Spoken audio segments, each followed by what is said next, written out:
So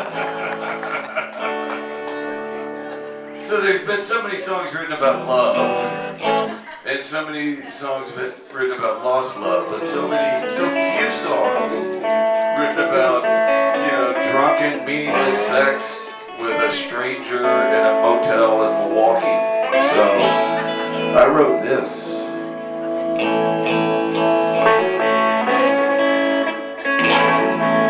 I'm at a hotel bar on business. You're from Omaha.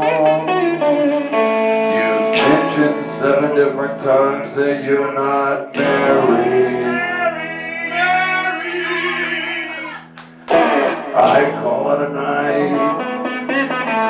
You call it one too.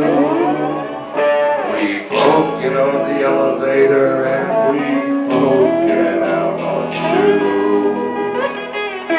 We go to my room. I close the door. You sit on the bed